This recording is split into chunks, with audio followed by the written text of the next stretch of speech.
I'm in class and the bell is about to dismiss us.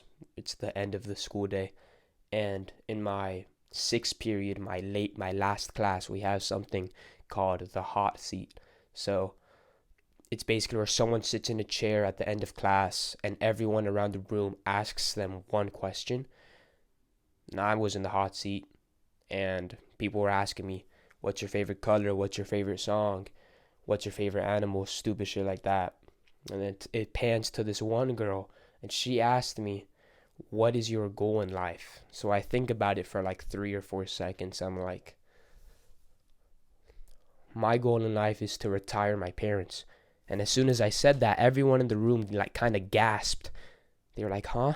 Even the teacher looked towards me in front of the whole class. He's like, what? You want to retire them? It's such a strange concept to them because, I'm a person myself. I'm exposed to people on YouTube and TikTok who are 20 years old, who are worth like $5 million and retired their parents 15 years early. It's all sweet and nice to say, I want to retire my parents. It's like a flex. But genuinely, if I were to get $1 million tomorrow, I wouldn't spend it on fucking cars, watches, and houses, bro.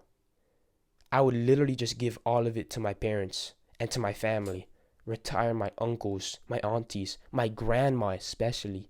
My grandma's like 74 years old.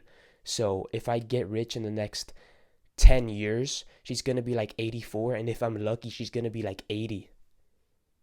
And I actually asked her. She was over at my house cooking and cleaning for us so my mom could pay her because, she was at work and she didn't have anyone. Whatever.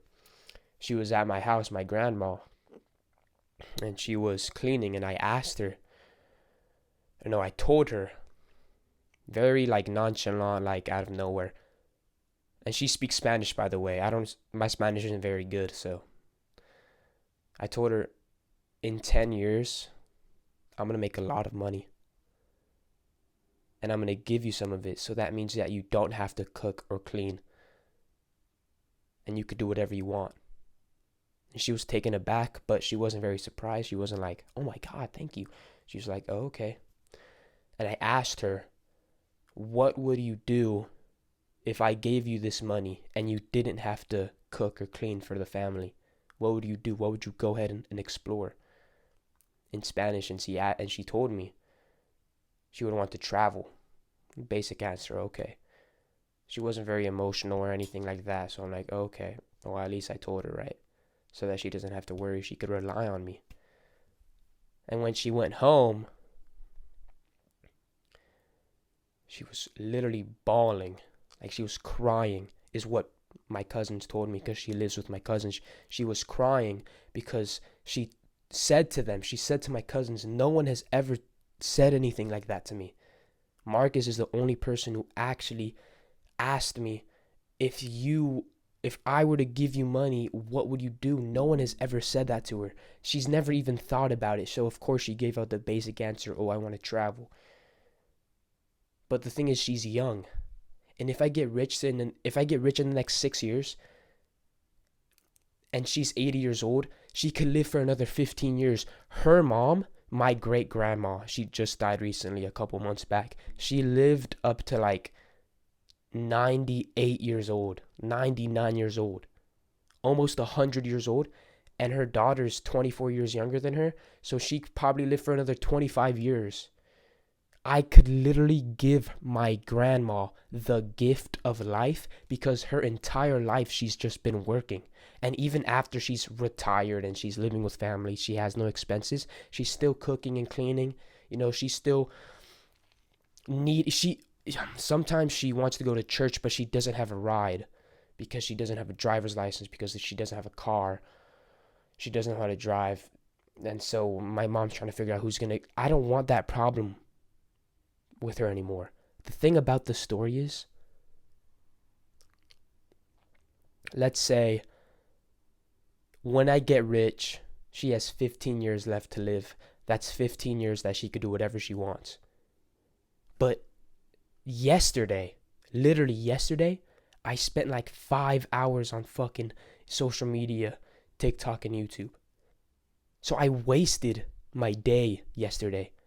And if you waste a day, that's one day more that your parents cannot experience their dream life, because they're gonna die sometime. Let's say my grandma is gonna die in like 6,000 days, which is like 15 years or something like that. She's gonna die in 6,000 days.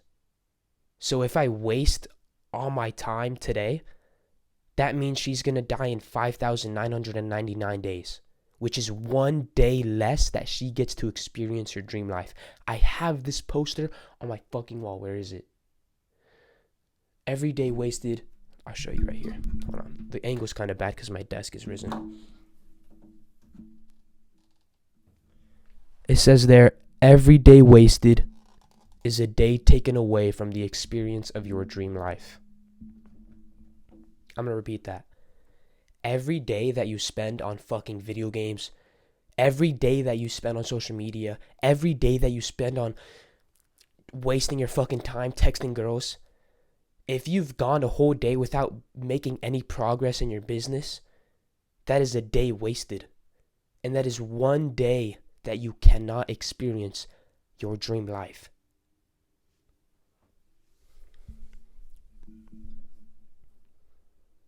You know, I've known this. I've known about this. This phrase has been on my fucking wall for like 5 months. I've known about this. I've literally thought to myself, if I waste all my time today, my grandma isn't going to be able to experience that extra day of freedom that I give her because I've made it one day longer that I'm going to get rich. I've known about that. But still, to this day, I waste my time. I still go on TikTok. I don't have it on my phone, you know, which is not as bad. I have it on my computer, and what I actually did, this is crazy, I would literally just, whenever I was bored or whenever I was sitting at my desk, not knowing what to do, even though I knew what I should do, I should fucking script a YouTube video. This video isn't scripted, by the way. I just woke up like 10 minutes ago, took a cold shower, went outside, and now I'm talking to the camera. But I would go on my fucking computer. I would go on the TikTok website. And I would just scroll I would literally use the fucking, like the arrow pads on your keyboard to swipe through the videos. And I spent like 5 hours doing that yesterday. And the entire time I'm doing that, I'm consciously thinking to myself, what the fuck am I doing on here, bro? Because I already know all of the downsides to TikTok. I already know wasting time is bad. I've been exposed to self-improvement. I know about this shit already. The thing about it, no amount of benefits or downsides to TikTok will get me to stay off of TikTok because TikTok is too good.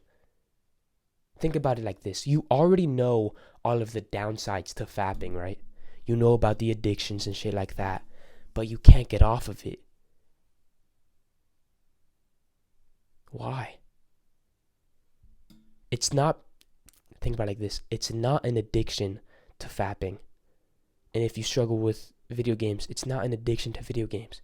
Your brain doesn't care what you do. It's an addiction to dopamine. It's an addiction to instant gratification. Because, you know, at the beginning of summer, about 3 months ago, I was really, I wouldn't say addicted, but I was going on Fortnite a lot. I was playing a lot of video games because it's summertime. I have free time. My friends are online. So I would call up my cousins and I would ask them to hop on Fortnite. So I was struggling with that a while because the entire time I was playing Fortnite, I'm like, what the fuck am I doing on here? I'm wasting my time. And now I haven't played Fortnite in like a month. I haven't jacked off in like 4 days. Now the problem is fucking TikTok. So let's say I stop going on TikTok, I quit TikTok, and then I struggle with vapping later, or I struggle with video games later. It's that the bad habit changes, but it's still the same addiction. It's an addiction to instant gratification. So the question is, how do I get off of TikTok? Or no, the question isn't how do I get off of TikTok. TikTok is not the problem. Video games are not the problem. It's your addiction to instant Yes, you have an addiction. Because if you've been struggling with instant gratification, video games, pornography, jacking off, junk food, fucking social media,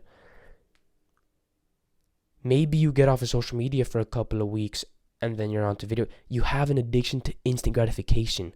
Yes, it's an addiction because you can't drop it even though you've tried literally hundreds of times. And every time that you do it, you feel bad afterwards. Of course it's bad for you, bro. And think about it like this. There is no amount of reasons to get you to get off of fapping. You already know all of the benefits. This is what I said earlier. You already know how fucking bad it is for you to jack off. But it's not enough. That's how addictions are, bro. So think about it. Imagine this. How could I possibly stop my instant gratification addiction? I've been thinking about this for like 4 months. The best thing that I can come up with is journaling. Every single time that you want to fap, you have a little 5-minute, 10-minute argument in your own mind. Should I actually do this right now? And that argument is an argument between your brain and your mind. Your brain doesn't give a fuck if it's bad for you. All it wants is dopamine. But your mind is the self-improvement era in your life. Your mind knows it's bad for you, and your mind is arguing with your brain. When your brain wins and you are convinced that you will fap, that is when you start to journal. And I know it's crazy hard. It's super difficult. I really need you to get a pencil and a paper and put down one sentence. It's fucking hard. It's not going to be easy, and you're not going to want to do it, and you're going to give out some lame-ass excuse. Oh, Marcus has no idea what he's talking about because he just went on TikTok yesterday, so his strategy doesn't work. I'm going to be 100% honest. I've never tried this strategy before, but that's the best thing that I could fucking come up with right now. I'm not saying journal every time you get an urge. I'm saying journal every time you convince yourself this is guaranteed going to happen. Push through, use the little amount of willpower that you have in your mind and soul, and write one sentence down on a piece of paper. That sentence is half of the work. You are 50% done. Hamza said this in Adonis school. I don't know if it's out in public, but I'm just going to tell you. When you write one sentence down in your journal to try and solve a problem, half of the work is done. That one sentence is a question to yourself. I really want to fap right now. And I'm probably going to fap. I struggle with fapping. Why? I'm sitting in my bed and it's like 4 p.m., right? I did the morning routine. I took the cold shower. I went to the gym. I uploaded a YouTube video. I scripted another YouTube video for the next day. I went outside. I got sunlight. I meditated for 5 minutes. I journaled for a little bit. I read for a little bit. Now it's 4 p.m. I already ate. I already cleaned my room. I cleaned my kitchen. I made my bed. I'm doing all of these productive things. It's 4 p.m. and there's nothing else to do. So I fucking go on TikTok.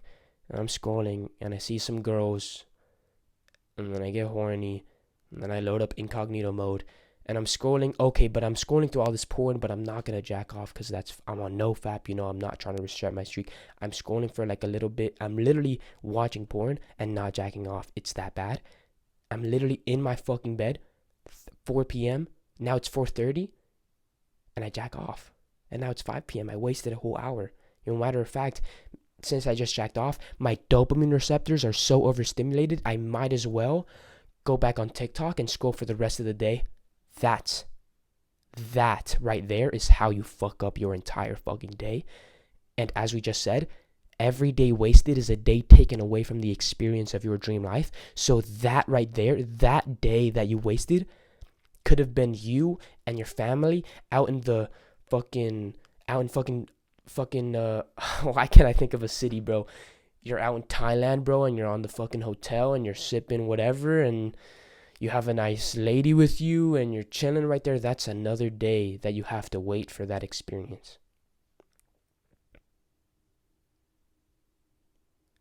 So journal.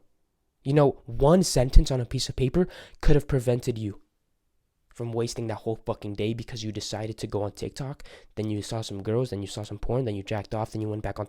That's the cycle, bro. And maybe it's not TikTok or porn. Maybe it's video games and junk food.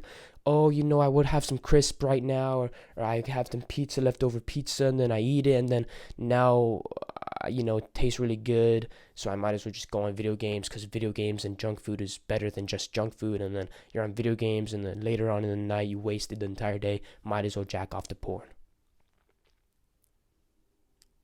The start of that, the moment you convince yourself I'm going to eat junk food, is the moment you get a pencil and paper.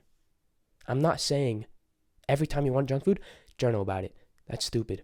Every time you literally convince yourself this is what I will do, push yourself through to write down a sentence on a paper. I want to eat junk food right now. This has so much control over my life, and this will ruin my whole day, but I'm still going to do it. Why?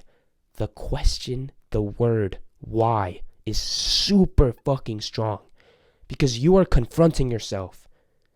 These minds are no longer arguing. Your brain versus your mind. Your brain doesn't give a fuck. It just wants dopamine. Your mind is reasonable. It's self-improvement. They're clashing. They're fighting. They're arguing. No. Make them discuss. Make them talk. Make them communicate. Communicate the loser and the winner parts of your mind. When have you ever done that? You've argued these two so many times, and 90% of the time, your brain wins. 90% of the time, you just fucking fall into the instant gratification and you end up relapsing. When was the last time that the good side of your brain won? The winner side. When it was the... Bro, I can't even remember. I can't remember when I've successfully rejected an urge to go on TikTok. You know, I've done that for fapping a couple times, video games a couple times, but TikTok, it's such a big issue because it's so fucking easy to go on. I go on my fucking Chrome browser, I go to the search bar, I type in T, and then the word TikTok.com is already there. I literally just go there and I fucking scroll for hours. It's so bad, it's a trap. One sentence on a piece of paper could solve that problem. This is the only way. This is the only way that you could get out of the instant gratification addiction. Because it is an addiction. You know, I'm pretty sure the first step in getting out of this self-improvement rut is realizing that you have an addiction, not to fapping or video games or junk food, but to instant gratification. And you need to get out of that addiction. You need to. Or else you're going to spend your whole fucking year, bro. Your whole fucking year wasting time. Maybe you make a little progress. You upload a couple videos. You get a couple clients. But it's not enough, man. If you want to retire your parents, if you want to make $10,000 a month in profit, this is what it takes. And yeah, it's fucking hard. And this is Marcus Blake. And if you're interested in the topic of instant gratification, I definitely recommend right after this video, you go up to this video. Instant gratification isn't even worth it. And it goes into detail about you get to a point where you just feel so bad after you jack off, you stop jacking off, and the dopamine you get isn't worth it. Marcus Blake, I'll catch y'all later.